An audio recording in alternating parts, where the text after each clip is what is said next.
Hai, ketemu lagi dengan channel chemistry kita. Kali ini saya akan melanjutkan pembahasan soal prediksi UTBK TKA Kimia 2022 part yang ke-10.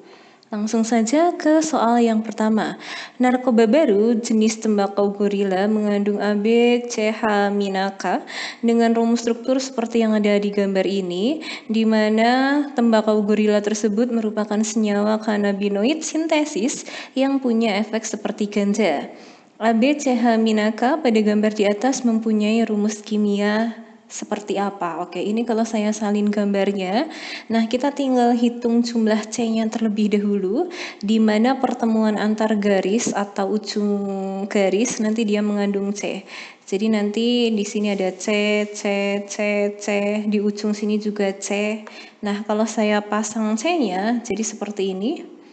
Nah, tiap pertemuan garis dan ujung garisnya itu ada C. Kita hitung C-nya terlebih dahulu. C-nya ada 1, 2, 3, 4, 5, 6, 7, 8, 9, 10, 11, 12, 13, 14, 15, 16, 17, 18, 19, 20. Artinya jumlah C-nya ada 20. Pilihan jawaban yang jumlah C-nya 20 hanya ada di pilihan A dan ada di pilihan C. Selanjutnya kita akan hitung H-nya. Jadi jumlah H-nya ini tergantung dengan ikatan yang ada di rantainya terlebih dahulu. Tapi kita bisa nalar di sini. Di sini kan di NH sudah ada H1, kemudian di NH2 hanya ada 2, berarti totalnya ada 3. Sementara di rantai C yang lain nanti otomatis juga ada H. Artinya jumlahnya pasti lebih dari 3. Kalau kita cek jumlahnya, nah saya mulai dari rantai siklo yang bawah ini. Jadi untuk C yang ini misal yang atas ini kan dia baru punya 2 garis di sekitarnya. Di mana C itu maksimal mengikat 4 atom lain. Berarti agar menjadi 4 nanti hanya ada 2. Jadi di sini CH2, CH2, CH2, CH2, yang ini CH karena sudah ada 3 garis ini. Agar menjadi 4 berarti hanya perlu 1. Di sini juga CH2. Kemudian kita lengkapi yang C yang lainnya. Di sini ada 1H. Ini CH, CH, CH. Kita tinggal lengkapi yang bagian atas. Nah, ini. Kalau kita hitung jumlahnya berarti ini 3, 4, 7, 8, 10, 11, 12, 13, 14, 15, 17, 18, 20, 22, 24, 26, 28. Sehingga jumlahnya adalah 28. Nomor 1 jawabannya adalah pilihan yang A, C20H28N4O2. Nomor 2, perbandingan tekanan osmosis larutan 2 gram NaOH dengan MR40 terhadap larutan 4 gram NH4NO3 dengan MR80 yang masing-masing dilarutkan ke dalam air sampai volume 100 ml adalah berapa? Oke, karena ini bab koligatif berarti kita harus identifikasi apakah dia elektrolit atau non-elektrolit. NaOH di sini termasuk ke dalam elektrolit, NH4NO3 juga masuk ke dalam elektrolit. Nah, di sini ditanyakan perbandingan tekanan osmosis berarti PNaOH dibandingkan dengan PNH4NO3, di mana P ini rumusnya adalah MRT karena elektrolit maka masih dikali I, di mana nanti R ini adalah tetapan, kita bisa coret-coret. T-nya adalah suhu, di sini dalam suhu yang sama nanti otomatis suhunya dicoret-coret. Nah, nilai molaritas masing-masing Z-nya di sini belum ada. Artinya akan saya jabar rumus menjadi massa per mR dikali 1000 per volume dalam mili dikali I dibandingkan dengan massa per mR dikali 1000 per volume dikali I untuk NH4NO3. Massa NaOH-nya adalah 2, mR-nya adalah 40. Kemudian volumenya adalah 100 mili. Untuk massa dari NH4NO3 adalah 4, mR-nya adalah 80, volumenya juga 100. Nah, I adalah jumlah ion. Untuk NaOH di sini ada Na dan ada OH, berarti jumlah ionnya adalah 2. Kemudian untuk NH4NO3 ini juga ion poliatomik, ada satu ion NH4 dan ada satu ion NO3, maka totalnya juga 2. Nah ini bisa saya coret-coret saja, ini coret angka 2-nya, kemudian 1000/100-nya juga sama, bisa dicoret-coret. Nah kita tinggal membandingkan 2/40 dibanding dengan 4/80. Berarti 2/40 adalah 0,05, 4/80 juga 0,05, sehingga perbandingannya 1:1. Nomor 2 jawabannya adalah pilihan yang A.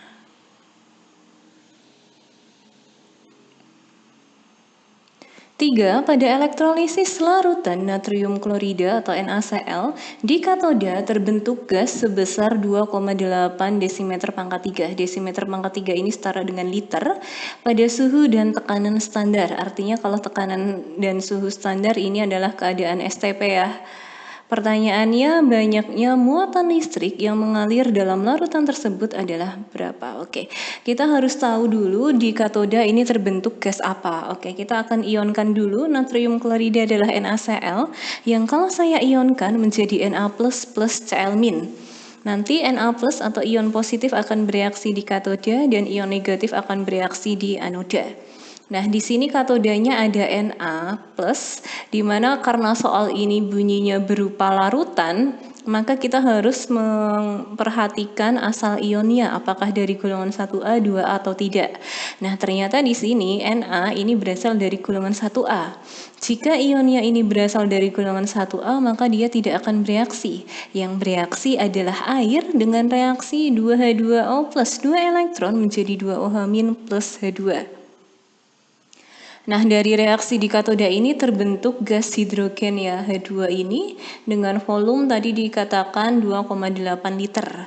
Artinya kita bisa mencari nilai molnya dengan rumus volume STP dibagi 22,4. Volumenya tadi adalah 2,8, kalau dibagi 22,4 hasilnya adalah 0,125. Nah, soal menanyakan muatan listrik. Muatan listrik ini berhubungan dengan jumlah elektronnya yang terlibat. Artinya kita harus mencari mol elektronnya terlebih dahulu menggunakan perbandingan koefisien. Jadi mol elektron ini adalah koefisien elektron dibagi koefisien H2 kali mol H2. Koefisien elektronnya adalah 2, koefisien H2-nya adalah 1, dan mol H2-nya adalah 0,125. Hasilnya adalah 0,25 mol. Di mana nilai mol elektron ini dia akan sama dengan nilai Faraday. Dengan kata lain nanti jumlah Faraday-nya sama dengan mol elektron, yaitu 0,25 Faraday. Nomor 3 jawabannya adalah pilihan yang A. 4. Unsur M, N, Hi, dan R. Nomor atom berturut-turut adalah 6, 11, 17, dan 19. Pasangan unsur yang dapat membentuk ikatan kovalen nonpolar adalah yang mana? Kalau ikatan kovalen itu terbentuk antara non-logam dan non-logam. Kalau mau nonpolar berarti nanti dia bentuknya harus simetris. Kita tentukan dulu golongan masing-masing unsurnya. 6M kalau dikonfigurasikan adalah 24, kemudian 11N 281, 17Hi 287, 19R 2881. Artinya yang M ini adalah golongan 4A, kemudian yang N ini adalah golongan 1A, yang Hi golongan 7A, dan yang R golongan 1A. Nah, 4A ini termasuk ke dalam non-logam, 1A termasuk logam, 7A non-logam, dan 1A logam. Nah, di sini kebetulan yang pasangan non-logam hanya ada 2, yaitu M dan Hi. Sehingga nomor 4 jawabannya jelas yang D. Nomor 5, sebanyak 5,4 gram logam X direaksikan dengan larutan HCl berlebih sehingga terjadi reaksi yang belum setara sebagai berikut.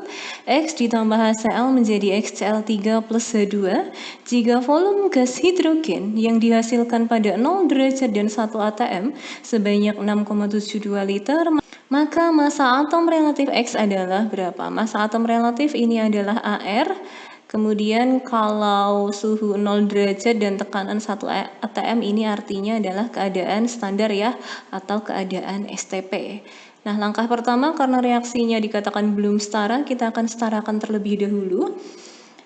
X di sebelah kiri 1, di sebelah kanan juga sudah 1. Kemudian Cl di sebelah kiri adalah 1. Dan Cl di kanannya ada 3, berarti agar setara nanti di sebelah kirinya saya kali 3. H di sebelah kiri, di sini ada 3, di sebelah kanan baru ada 2. 2 agar menjadi 3, maka perlu saya kali 3/2. Nah, kita akan mencari mol dari hidrogen terlebih dahulu menggunakan rumus volume STP dibagi 22,4. Volume STP-nya tadi adalah 6,72 dibagi 22,4 hasilnya adalah 0,3 mol. Yang ditanyakan adalah AR dari X. Sebelum mencari AR, kita akan mencari mol dulu menggunakan perbandingan koefisien. Berarti nilai mol dari X itu adalah koefisien X per koefisien H2 dikali mol H2. Koefisien X-nya di sini adalah 1, koefisien H2-nya adalah 3/2, molnya adalah 0,3. Kalau kita hitung hasilnya adalah 0,2 mol. Nah, mencari AR ini rumusnya adalah massa dibagi mol. Massa dari X tadi adalah 5,4, dibagi molnya adalah 0,2, sehingga hasilnya adalah 27. Nomor 5, jawabannya adalah pilihan yang B. 6. Sebanyak 0,1 mol gas klor mengalami reaksi autoredoks yang belum setara. Sebagai berikut, ada Cl2 plus OH- menjadi Cl- plus ClO2- plus H2O. Pertanyaannya, jumlah mol elektron yang terlibat pada reaksi di atas adalah berapa? Oke, karena soal mengatakan ini belum setara, artinya kita setarakan dulu dengan reaksi redoks. Di mana saya sering mengatakan untuk penyetaraan redoks nanti, OH- H2O, H plus koefisien kalau ada kita hilangkan dulu, sehingga reaksinya tinggal Cl2 menjadi Cl- plus ClO2-. Bilox Cl2 adalah 0, Cl- adalah -1. Kemudian untuk ClO2- karena di sini ada min, berarti dia sebagai sama dengannya. Sama dengannya adalah -1. Bilox O selalu negatif 2, karena O-nya di sini ada 2, berarti saya kali 2 menjadi negatif 4. Sehingga Cl-nya adalah plus 3. Nah, yang mengalami perubahan bilox adalah Cl ke Cl dan ke Cl yang satunya. Nah, yang 0 ke negatif 1 ini artinya dia turun 1, sedangkan yang 0 ke plus 3 artinya dia naik 3. Nah, angka naik turunnya belum sama, kita samakan dulu. Berarti agar sama, yang turun 1 saya kali 3, yang naik 3 saya kali 1, sehingga nanti hasil perkaliannya di sini akan menjadi Cl2 menjadi 3 Cl- karena ini dikali 3. Kemudian yang ClO2- kali 1 berarti tetap ClO2-. Nah, kemudian bagaimana dengan Cl sebelah kiri? Kita tinggal setarakan saja.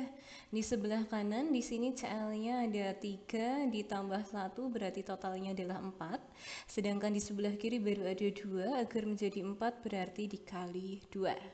Nah, untuk mencari jumlah mol elektron, maka kita harus tahu jumlah elektron yang terlibat terlebih dahulu. Di sini kan angka perkaliannya 1 kali 3, 3, 3 kali 1 juga 3, artinya angka itu adalah angka dari jumlah elektron yang terlibat. Artinya ada 3 elektron yang terlibat, nanti ada di sebelah kiri maupun sebelah kanan. Nah, untuk mencari molnya nanti kita bisa menggunakan perbandingan.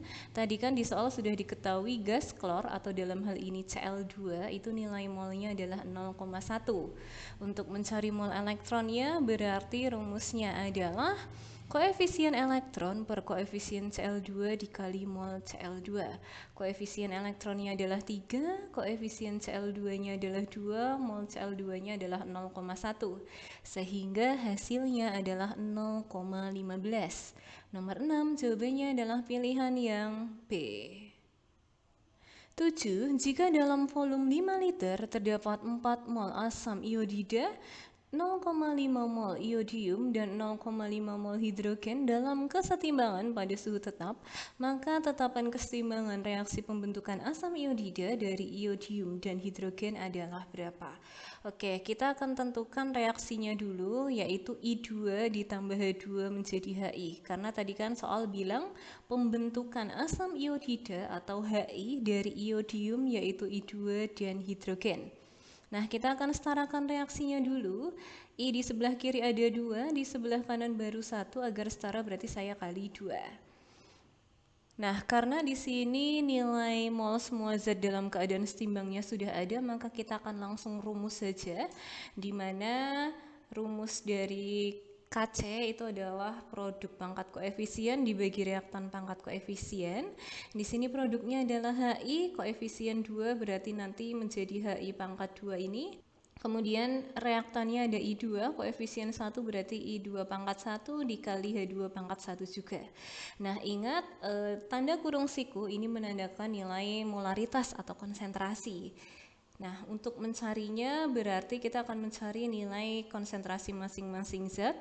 Untuk HI, molnya di sini adalah 4, volumenya adalah 5.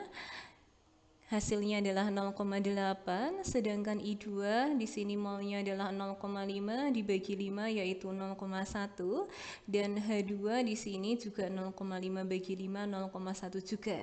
Nah, kita tinggal masukkan ke rumus KC-nya. HI-nya tadi adalah 0,8 pangkat 2 dibagi 0,1 kali 0,1. Hasilnya yaitu 0,64 dibagi 0,1 ini adalah 64 ya.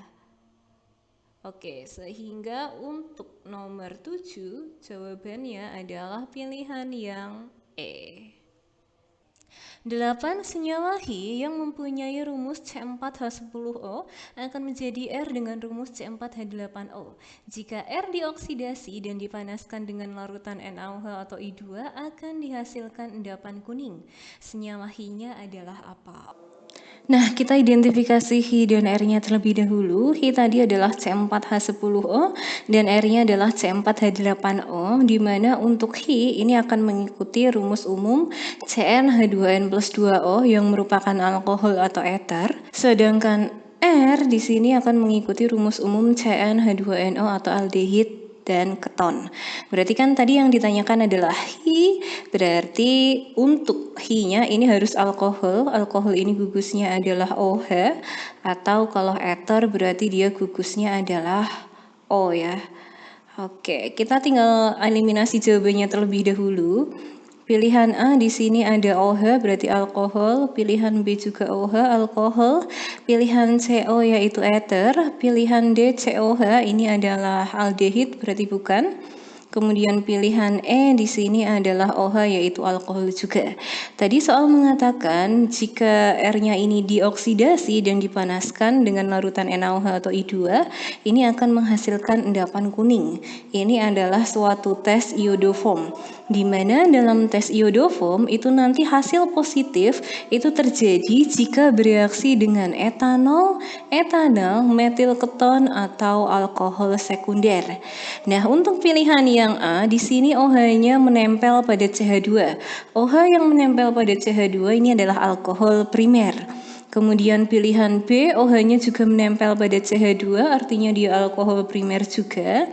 Sedangkan pilihan C di sini adalah ether, tapi untuk ether nanti untuk hasil yang positif yang menghasilkan endapan kuning dengan tes iodoform di sini tidak ada, otomatis bukan.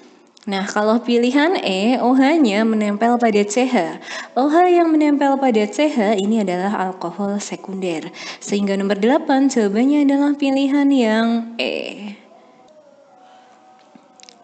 9. Diketahui data delta HF dan delta HC.